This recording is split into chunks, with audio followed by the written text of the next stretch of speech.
Hi, how you doing? Oh, fine. We're just counting to see how many people are here, because right now there's really not much we can do with this situation here. We don't know who owns this property. Yeah. Boy, that's unfortunate, isn't it? Yeah. Well, I'm sure they'll know by tomorrow. Yeah, yep, that's what they said out at Home and Square, too. It's been vacant my whole life, you know. I mean, I think it's in some trust. Yeah. Like that, you know. What's all I said? There's a grammar school with the kids coming through there. Well, you know, as long as you guys keep pushing people around out where they were before, you give people less. Yeah, well, your department has. The people employ you.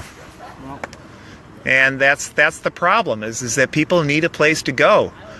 We don't think this is ideal either. But this could be some private property that people they're trying to sleep at night. They're going to be normal. Well, you know, guess what? When this lot gets developed, you think when the construction's going on, they'll be getting more sleep?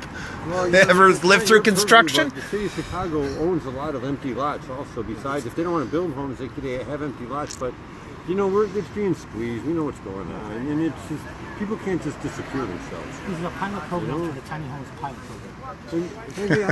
I wouldn't sleep in Pacific Garden Mission. You'd have to. I'd only sleep in Pacific Garden Mission under duress. You know. Well, I know that, but we don't know. Like I said, and we don't know. I don't know any of these people. There could be felons there. There could be sex offenders there. There could be anything there. For all I know, they said I don't know. Well, I'm just saying I don't know. Same is true with that high rise. Well, if they're a sex offender, they can't be in that high rise. They can't be at that school. They can't be within. It doesn't mean they won't be there. I'm going over. That's our job to figure out everything, to make sure everything is safe. Well, correct. That's my answer on that. Is we just want to make sure. We'd be, you know, all of our friends, all my friends here, right? They'd be over at Wilson and Marine Drive. Yes. Safely as a community. Well, I had nothing to do with that. That's where they would be right now. Yeah. Were it not for the city intentionally pushing them out now 3 times. They were going to be arrested tonight at 11 p.m. So now we are here. Well, but this is private property. Well, when the owner comes to us and talks to us, yes. we reached out to the owner. When the owner comes and talks to us, until then, we really don't have anything to say. We're not breaking the law. Here. We're not doing anything. We're all good. People, look how quiet it is. Well, they're quiet anyway.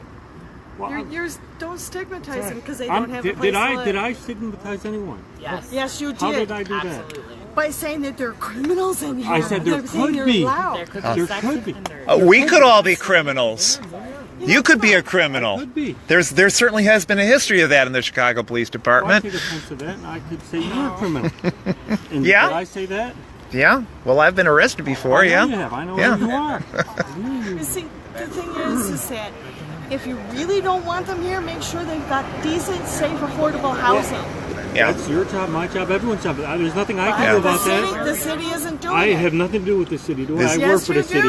We're open to suggestions. Yes, do I have any say in what happens? Yes, you do. Call your union. Plenty. If you have a lot of say-so in it. You're just not trying. You know, this shouldn't be. The police department shouldn't be the default agency that we're dealing with. Well, that's what I mean. But we're you just are. Because we're getting a million calls from this house. I think you should be disappointed with DCFSS, and you should be disappointed with Rahm Emanuel. You should be disappointed with all a of lot them. of stuff. Because they're supposed to be doing it. They're supposed to be taking care. These are the people who are the most vulnerable in society. So. You know, the Ayn Rand bootstrap argument isn't going to work with. Well, I said the only thing is they're not the most vulnerable are kids. I'll take kids as the most vulnerable anytime. But they usually have homes. I know that, but that's who I. So for tonight, officer, really all we would like to be is to be left alone, and I don't know, just. You know, all of the options that we're working on, right? All the options. We're working on better options than this. All the options this. that we're working on, believe it or not, officer, this was our best option for tonight. For tonight. And I just wanted to let you know. I take offense. You guys are blaming me for the whole thing. We're getting how many calls? That's our job to answer calls, right? Yeah. And we've got to explain to them what is going. And we've explained to them there's nothing we can do right now because we don't know who owns this property. That was explained to the callers. Okay. So we've done what we could. And even if you knew the owner may not swear out a trespassing complaint. Exactly. So then it's your job to explain to them the law. We did that. Good. Good. But you're going to get, how many people are there? You're going to get a lot Yeah. of calls. And so Yeah, you're well- going to get squad cars coming by here all night. Yeah, that's And fine. all I will say this too, as far as Yo, let's go, guys. I thought I've been very polite to you guys about it. I'm not. I think you are. Yeah, you gotta All I can say right here, they've had some problems a little over there. I'm not saying with the homeless or anything like that. Yeah. With goofballs with pistols. So No, I just know what be you're talking careful. about. Be careful if you're going to be out here because Yeah. there's some goofballs over there. No, I've seen them.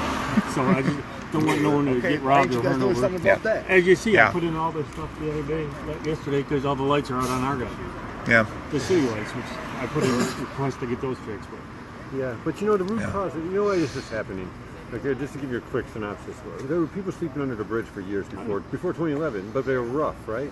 When James Cappleman came in office, he went out there in his midnight little missionary moves with lights blinking and garbage trucks idling, and you don't approach homeless people in the middle of the night. People have trust issues as it is. They're congregating together because you're very vulnerable when you're on the street, and there's safety in numbers, there's security, and there's a basic human desire to have some sense of community. And they're not, this dispersing is not helping, it's aggravating, and we're rejecting that. I've been up you know? here And I a think year. it's making your job harder. I've been you up know? here a year. I've worked on the east side the whole time. Then I moved to the north side and up here. And I've never, the only time we actually have problems with the people under Lawrence and that is when they Hatfield and McCoy each other. Guys from Wilson come over to Lawrence, Oh, then yeah. they fight, then they Hatfield and McCoy. There was a little of that. That was the only problems we ever had. Yeah. And Yeah. other than that, they never bothered anyone. But if they were dispersed and they were in the neighborhoods, they were sleeping in people's doorways, you'd be getting more calls. There'd be more conflicts. We're trying to. This looks like one big mess, but this is actually a lot of small conflicts that are not happening. I don't know. But I said that was the only time we had when they fought with each other because someone from one spot was coming to another spot. Other than that, Individual behavior is the responsibility of the individual. And you're new to the north side. Let me tell you this. Since James Cappleman's come into office and he pressures landlords, we've lost about 1,500 units of the lowest level. 1,500. That's a solid And that's number. why we're about to lose, another 100. Another was based on Lawrence, right there. no, on Wilson. On Wilson. Wasn't there a Lawrence? We're about to lose the Wilson Lawrence Men's House. Club There was Hotel. a Lawrence house too, right? Yeah. That was within Yeah. the last year's Yeah. Flats took it over. Yeah. That's Yeah. The flats I are just knew about buying that. out. All I You know knew that's was half reading finished. the paper. 2 years later, that's half finished. This was a total boondoggle, you know. I mean, but anyway, these. And then people, you look some at of them who in Lawrence are House- the campaign contributors to Cappleman. These same clowns and their That's attorneys. a lot of. I don't really even know who Cappleman. I know who he is. I know he's the alderman. Other than Yeah. that, I don't know who he is. So he's a social. It's a jerk.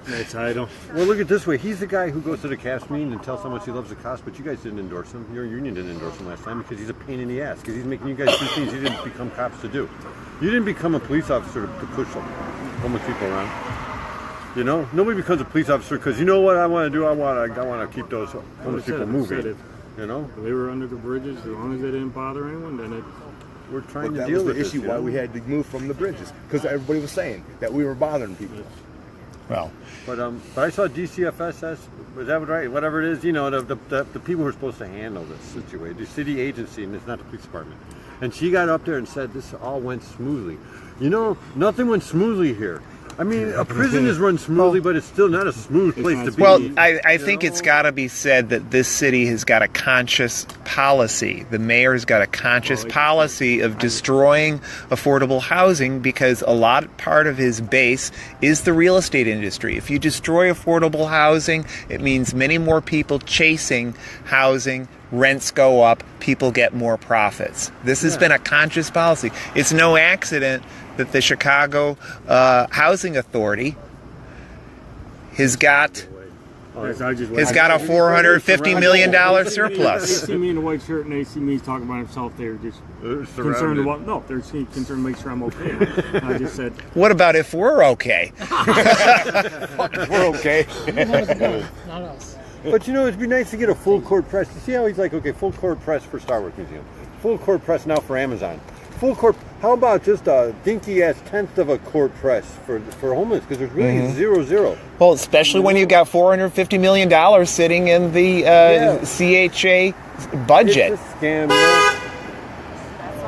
Okay, it's happening because okay. Come on, come join us.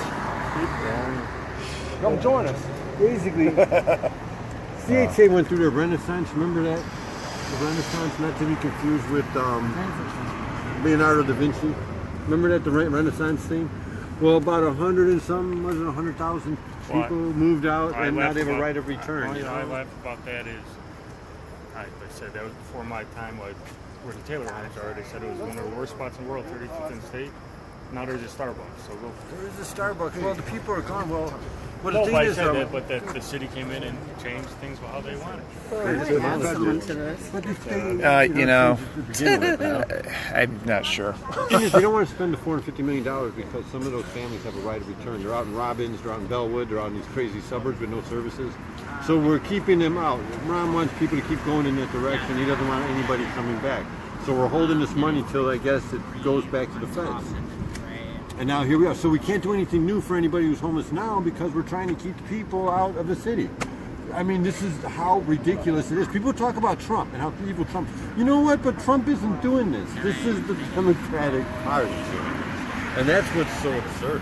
You know who I talked to the other day? Friends of the people there, Jeffrey. Friends of the people. You know what? I'm going to talk to him because even though I hate Breitbart, you know what? We got to hit the full spectrum. Because I think a lot of Republicans are offended by this too. I think this is like kind of a human issue. This isn't really, you know, like a. I think most of the Republicans can't stand Trump. So. Yeah, they can't stand Trump or Rahm. You know, they have a good reason to. Because when you get to that level, it's like there really isn't very much difference between them. They're really the same. If you're all of us here, different jobs. Well, I've got to read some boring court documents right now, so I'm going to sign off for now. Fortunately, not too much law enforcement drama tonight, but our presence here is definitely known. Please come on by the 4900 block of North Sheridan Road on the west side of the street. Show some solidarity where the people have now been pushed out 1, 2, 3, 4 times. They certainly could use your help. Thanks.